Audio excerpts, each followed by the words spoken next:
You've mastered structure, liquidity, and interest, yet you're still inconsistent. The reason isn't your psychology, but because you ignore PD arrays and candle range theory. Today, I will expose what it is, what data you've been reading wrong, and I will rate each of the PD arrays so that you know which one to trade from. I'm going to be sharing a trade one of my students used in passing his Profem account. And Victor know this is trading from the soul, where ICT is simplified.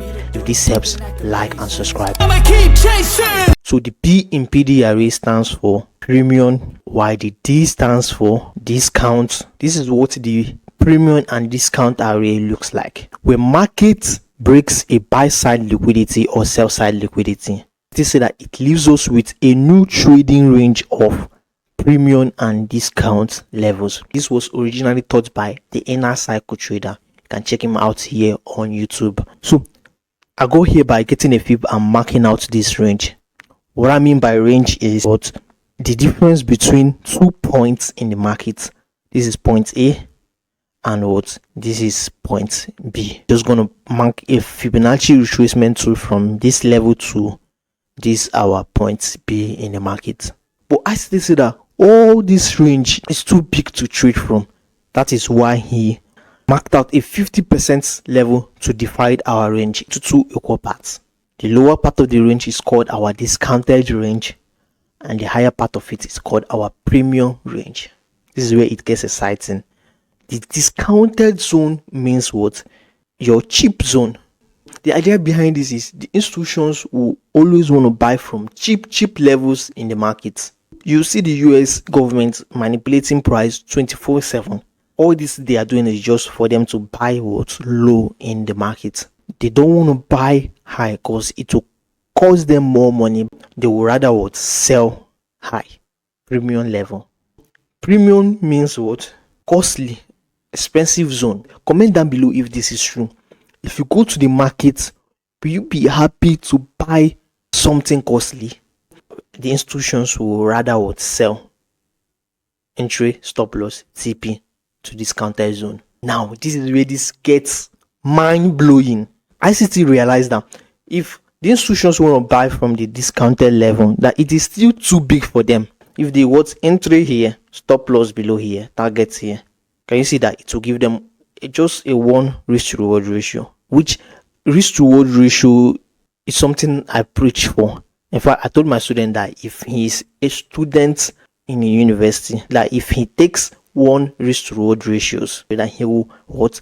That he will definitely reach TPs, probably for paying school fees, for buying things that you need and the rest. But let him remember that he won't be as profitable as when he takes our 6 to 9 risk to reward ratio we normally take in the market. So when ICT realized this, he reduced this discounted zone to smaller zones. And can you see buying from each one of these zones what from 1 risk to reward ratio to what 3 risk to reward ratio. And he called all these zones what? A array. We are getting there, right? Which array means levels, smaller institutional levels where they want to trade from. ICT brought out 14 of these levels. This is all of them. Old low, bearish rejection block, bearish order block, bearish fair value gap, bearish liquidity void, bearish mitigation block, bearish breaker block, bearish mitigation block, bearish liquidity void, bearish fair value gap, bearish order block, bearish rejection block, and a old high. So it will be good for you to watch the part 1 of this series, mastering every PD array matrix, to help you understand this in depth before this video. Then the matrix means what? The order of importance. This is what I mean. Trading from a fair value gap will give us a high probability trading zone, better than what? An old low. Then when we have a fair value gap in conjunction with our breaker block and our candle range theory, it will give us what? A high probability trading, as we are combining 2 PD arrays. Then when we have market come and leave these zones and reach for an old low, the markets will most likely reverse. So an old low is otherwise called a reversal point. That means what? Buying from here is wrong. So Then we have what? A bearish order block, fair value gap, and bearish rejection block together. It is like a magician telling you exactly where you are going to go. Before this video ends, I'm going to be showing you a trade one of my students used in passing his account with this. Heading on, let's start with an old low plus candle range theory. This is what an old low looks like. Mistakes I see traders make is point out their old low like this. Old lows are the lowest points price got to in form of week before a break of market structure. We are to trade from here to the upside when our candle range theory forms here. What I mean by that is what? When a candle range theory forms at this our old low right here, we expect series of candles to trade to the upside traders. For those of you that don't know what our candle range theory is, when we have a one stupid candle forming around this our old low, we have a candle range low, which is the lowest it got to, and a candle range high. Characteristics of the second candle is let it sweep our candle range low, then tap our old low, close up immediately. We want to have a market buy from here to the upside. Then for this example right here, can you hear me find the old lows right here? Comment it down below. Mistakes I see traders make is ignoring this particular one and only marking out this one. Old lows are being formed at swing points in the market. This is also a swing point. It is an old low. Swing points are just places market find it difficult before going to the upside or downside. When you see market was coming down, find it difficult, go up. Was going up, find it difficult, go up. Those are swing points in the market. I have a video about candle range theory and these swing points. I finally cracked the ICT candle range theory. I'll link it up here. Let's look at chart example of this. This is called the 15 minutes time frame. This is a trade from 17 October this 2025. I told you guys whenever we have a raid come to have a market structure shift, what can you see? Our swing point, right? Our swing points, right? Each containing an old lows in the market. Which one are you gonna be picking, A or B? We let markets tell us. So wait for market to come back here. What can you see? Our candle range theory model 1. We have model 1, 2, 3. This is our one stupid candle. This is the candle range low. Can you see how it came and read our old low and it's pushed up? Then second candle came and read our candle range low and closed above it. Can be my entry, stop loss below this level, and TP can be this old high. Let's see how this trade unfolds.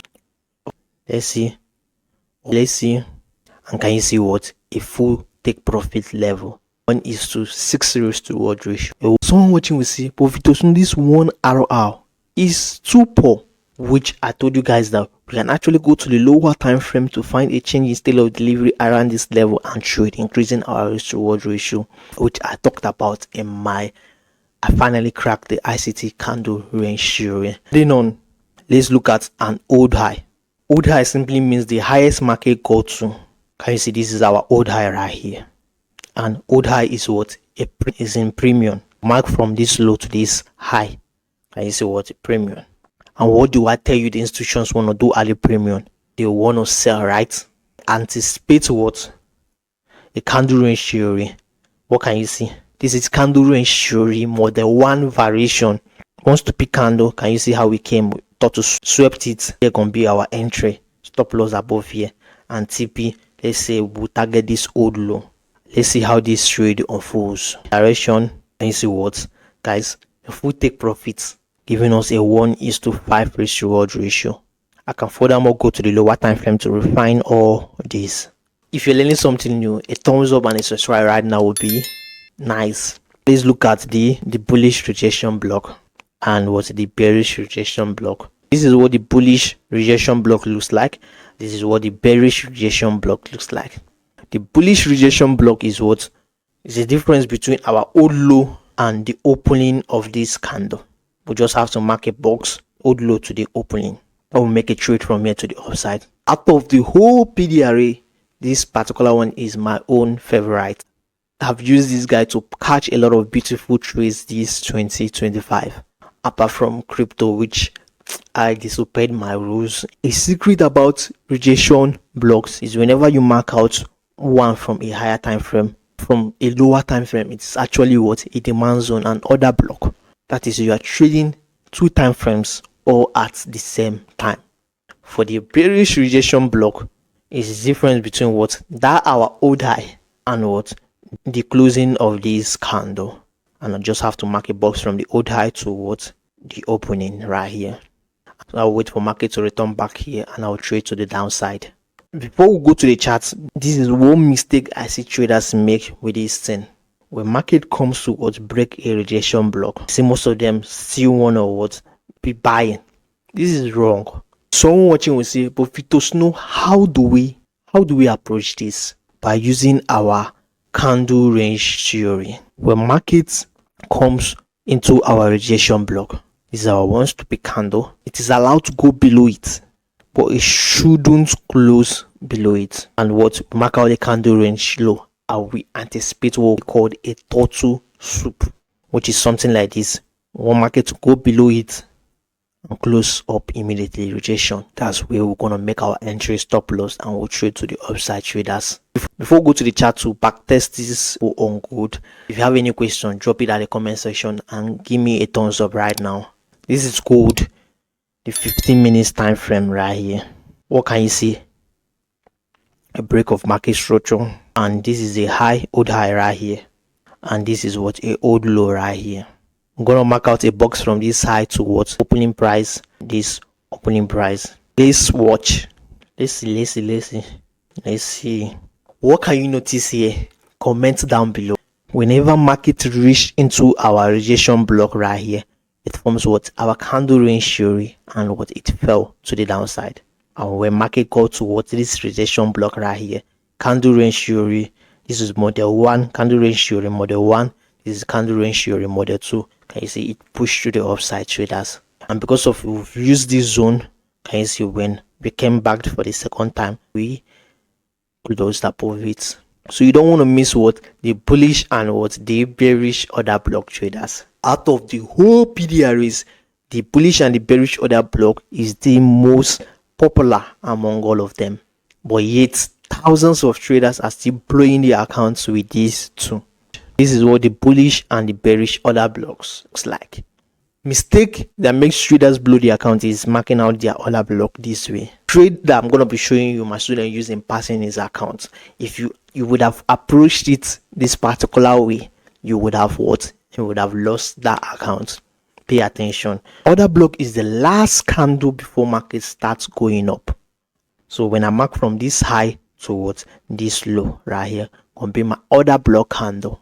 A quick tip, traders, we don't care about the candle color when marking out our order blocks. This is what I mean. This order block candle can actually be what? A green or red, orange or blue. Why our bearish order block is what? The last candle right here before market started coming down. The idea behind order block is that these guys are places, institutions started their movement before market started coming down. The big boys, because they left orders here, they will definitely go back for this what their orders right here, which we trade with the banks. But this would create a lot of dumb money in the market, like this this example right here. We have multiple last candles. So most traders will mark out this order block candle right here.